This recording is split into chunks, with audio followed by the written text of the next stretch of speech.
Hi, I'm Quinn. I am the editor-in-chief of the Smoke Signal at Minichog, and today I am going to be filming an episode of Blurt, Minichog's the Smoke Signal's new podcast/video series, and I will be filming this along with Claire and Lilli, who are both editors on the Smoke Signal staff, and we are going to be addressing the topic of dress code today and talking about what some issues we as students have found in the dress code, as well as what other students have found, and issues with dress code not just in the school, but also in schools throughout the country. Mainly all opinions, so most of this isn't, some of it will reference things we've looked up, but most of it is just opinion of how we feel, and how even as other students have felt, so just wanted to put that out there. Yeah, and we are not making any accusations today. We are not saying there's anything that the administration or any other school specifically has failed to do, but merely addressing the idea of dress code as a whole and how it affects not just our school, but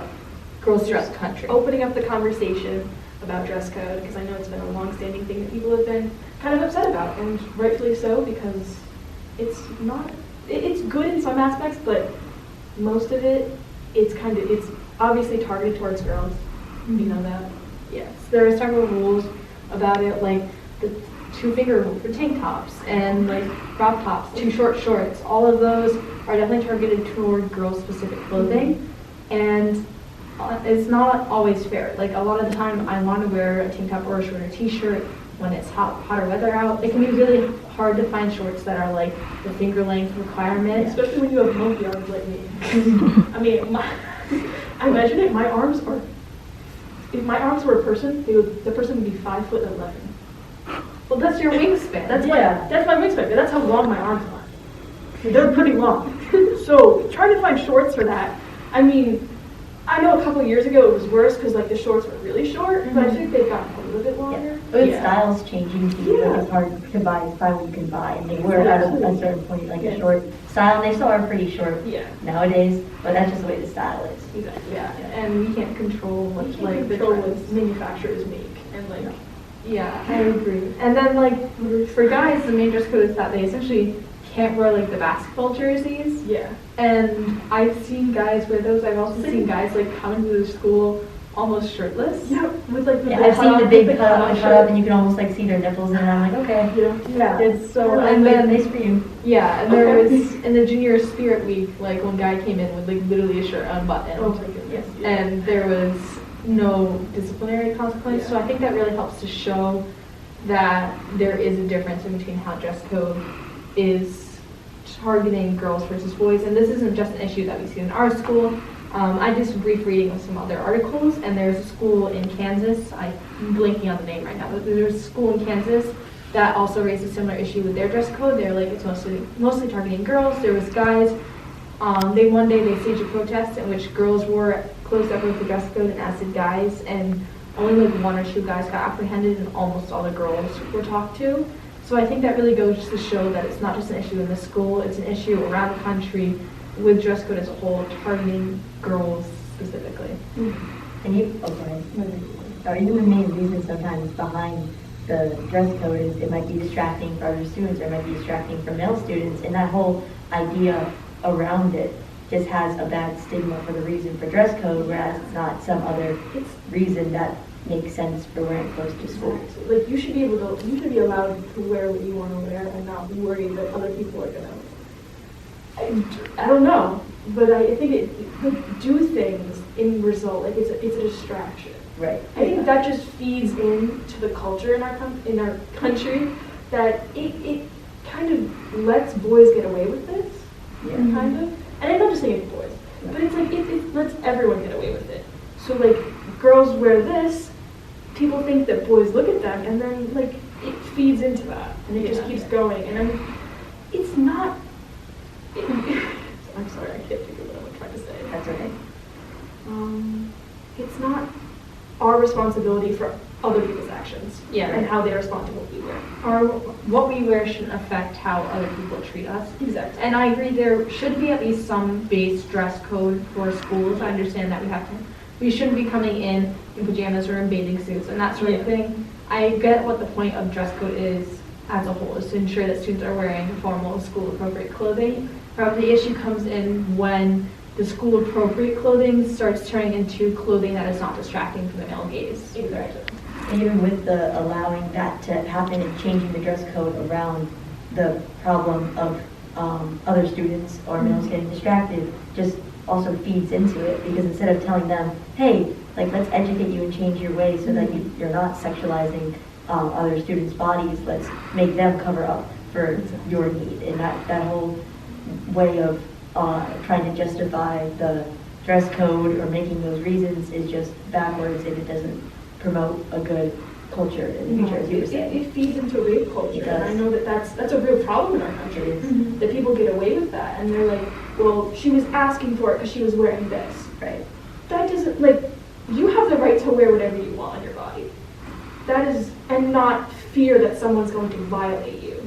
Just because you're wearing someone shouldn't give someone the justified right to be able to rape you or sexualize you. Exactly. And that's just the messed up, like, idea that comes behind it. And it's a distraction, and it's just, I think it's frustrating for all of us, because it's disheartening as well, because we're like, we can't just live our lives and wear what we want to wear. And it's kind of sad, honestly. Yeah, I agree. And it can be even worse for people with different body types. Like you were mentioning how your arms might be a little longer, so it can be hard to find the shorts that are appropriate. And I know there's girls who have more curves and girls who are taller, and that can cause them to not be able to find clothing that can maybe fit the dress code, or clothing that might work for, I'm a very short, small person. Clothing that might be fine on me, it might not get me dress coded, might get another girl dress coded just because she's taller or has more curves. And I think that also shows that it's not just about like the length of clothing, but it definitely shows that it is about how they look in the clothing, Exactly. which is the issue. It can Exactly. lead to issues with how confident people feel, like how they view themselves. They're gonna be like, well, I can't wear this because someone's gonna see how tight it is on me, and they might say something, they might do something to me that I don't want just because I'm wearing a certain shirt or a short. And I think dress code definitely feeds into that. It's really, like, is it frustrating? Yeah. Like, I just want to wear what I want to wear. Right. People want to be comfortable and confident in their clothes, and without worrying about someone pointing out their insecurity or being Yeah. dress coded for a tight shirt or too short of shorts because they couldn't find something else. Yeah. I get it. I know. And then I think I saw this thing on TikTok once where like boys dress up in girls' clothing and girls dress up in boys' clothing, and the school didn't do anything about it. Like the boys were wearing the same length of shorts that girls wear, and obviously wasn't having the 2-finger rule because like, boys' arms are longer. But Yeah. And they're probably gonna be taller than me. yeah, and that school didn't really do anything. So I think like it definitely targets girls, like we said before. But Yeah. yeah. No, I agree, because that shows if a guy comes in wearing a skirt, the dress code doesn't say necessarily for girls. I haven't read our school's specific dress code, but I know like it I means, think I read it freshman year. yeah, I read it freshman year and it's been a bit, but like it says shorts and shirts, like it has to meet the finger rule. Mhm. So that therefore means like if a guy were to wear a super short short, he should also get targeted for that, Mhm. or not targeted, but like he should get a dress code, like if you violated dress code today, you need to put on longer shorts. Mhm. However, if guys then wear the shorter shorts and there's no consequences, then that shows that it's really just asking the girls to change how they look. Exactly. And Not- no, you're gonna go. I was thinking, that just brought up something in my mind. I was thinking, like, what do they make girls change into? Like, if you don't have a change of clothes, they're gonna make you wear what? The girls' basketball shorts that they have Yeah. at school? Or they're gonna send you home, and that, like, if they send you home, that's jeopardizing your Education, education. your right to Yeah, learn now taking because of time somebody's possible distraction. Exactly. Yeah. Your right to learn that. This is a public school. We are allowed to come here, and we're supposed to come here. Yeah. That's what public school is for, to educate us. And I think it's like, I don't think it makes you feel like you want to go if you're gonna get like, you're getting dress coded. Mm-hmm. And I agree, it takes time out of your education too. If you're sitting in class and the teacher's like, you're violating dress code going into the office, Yeah. there's 10 minutes, whatever, however long it takes of your education being taken out in order to go and change. And this is, like I said, it's not just an issue in our school, it's an issue in so many different schools across the country. People are losing education time and they're feeling less confident in their bodies. And then there's gender non-conforming students who Right. maybe feel restricted by the dress code because it is very gendered, as we've discussed, and maybe they're trying to kind of figure out what their gender identity is and trying to navigate that along with following dress code can sometimes be very difficult. I personally don't have any experience in it, but I know there's some people who are trying to find their gender expression, and it can be difficult to be like, well, I know this dress code is targeted toward girls. And it's not as much of an issue in our school specifically because we're not like a private school with a uniform, but I know there's private schools with uniforms that like girls have to wear the skirts and the like blazer and vice versa, whatever those rules are. So if there's a gender non-conforming student, they have to still wear the girl uniform, the guy uniform, even if they maybe don't feel like they're either gender or if they're trying to transition. And they clothes become very gendered by that. And it's so harmful to like someone who's already going through not understanding, questioning themselves, and then they get told you have to wear either this or this. Right. That's not. I think it's.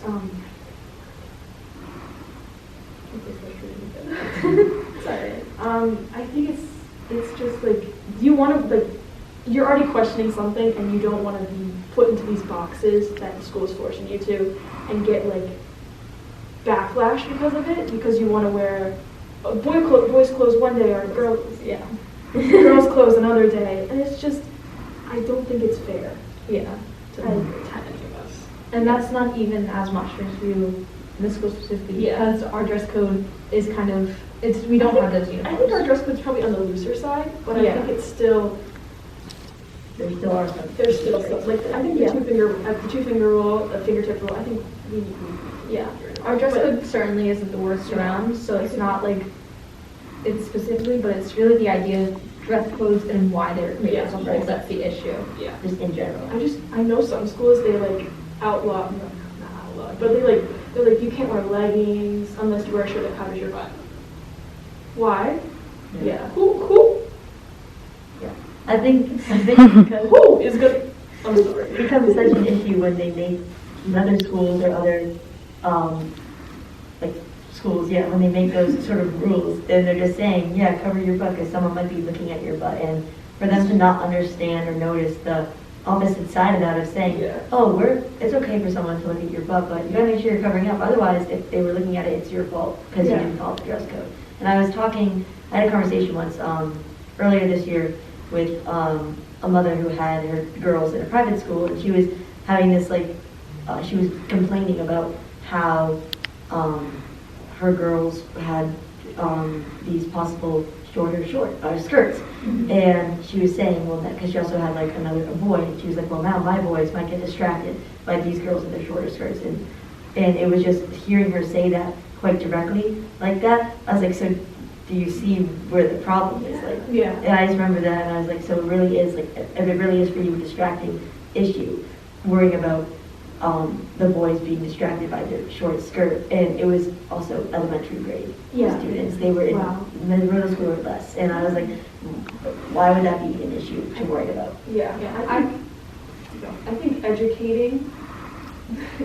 I think just talking about this and bringing the subject up and discussing it with men and boys. I think it brings a spotlight to it, and it shows that this is something that goes on, and that this is something that's not okay, and that we should be teaching our boys that this isn't something that we should be scared. Girls should be scared of when boys can't keep their eyes to themselves. Girls should not be forced to be, or should not have to feel scared of boys or men because they weren't educated to keep their eyes away and to respect women and their boundaries. And that whole idea is something on its own topic, but it connects back to the whole idea behind dress code.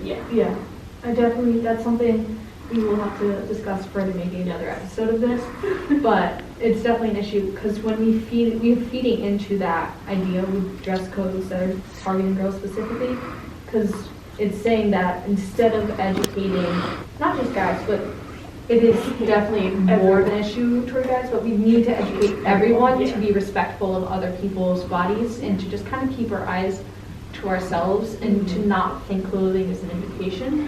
And having dress codes so targeted saying, well, you can't wear this because it could be distracting for the male teachers or the male students.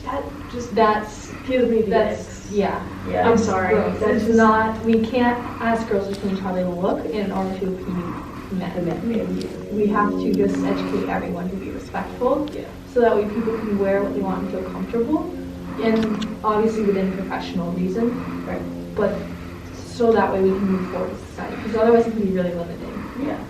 Sorry, my foot is asleep. Going back on the topic of kind of like discovering yourself, I know that some schools actually like banned dyeing your hair or getting piercings, and I think that's part of the dress code, isn't it? Like you're not allowed to have dyed hair, and I think that's Just in also private schools, I don't think that's. yeah. I think it's mainly private schools, but I think not in our case, but I think in those cases that is harming to children because you want to express yourself how you want to like express Right. yourself. And dyed hair or tattoos or piercing isn't a less professional look. It's Yeah. just a different way of expressing yourself. And I think the fact that our society in general is like, oh, you have Has a dyed hair, you have taboo a on it. piercing, you have a tattoo, it's less It's professional. unnatural. There's nothing wrong. Humanity has been doing body art decoration since our origin. Like you can Yeah. trace it back. There's almost every And single it's- culture has traces of And some it's sort of body art, decoration or and expression. art is part of being a part of us. Yeah. And I think it's Form of beautiful. expression. Some people have like the coolest tattoos, and I'm just like, wow, that is so cool. Like it's a conversation starter. Mhm. It puts kind of your personality out there, and for people like judge a book by a cover. You see a cool tattoo, you're like, that's cool. You want to talk to that person, like something like that, or like it's just an expression of yourself. And I think that if you outlaw that or ban that, it's limiting to people. And it builds the stigma. Yeah, it does. Against it. So, honestly, like you were saying, I think dress code really feeds into a lot of these stigmas. It builds the idea that girls have to be responsible for what guys do. Yeah. And that is something that we need to work on fixing, not just as a school, but as a society in general. And I'm hoping that in further episodes of this Blurt, Smoke Signal Blurt, but there's also going to be a dress code series coming up, in which we're going to be addressing why does the dress code exist at Minichog specifically, what is its purposes, how can we address it, and all these sort of things. We're also going to try to talk to different civics classes, see their projects in there. But yeah, so keep your attention tuned. We're hoping to bring a lot more attention to dress code in our school as well as in our country coming up on the Smoke Signal. So we hope to see anyone who is watching today come back in the future. And then thank you for watching. Again, I'm Quinn, that's Claire, and Lily. And we are editors and editor-in-chief of the Smoke Signal, and we're very happy that you guys are watching. Thank you. Woo. First word, done. Yeah. First word, done! One more. Okay. 3, 2, 1. First word done. That was so I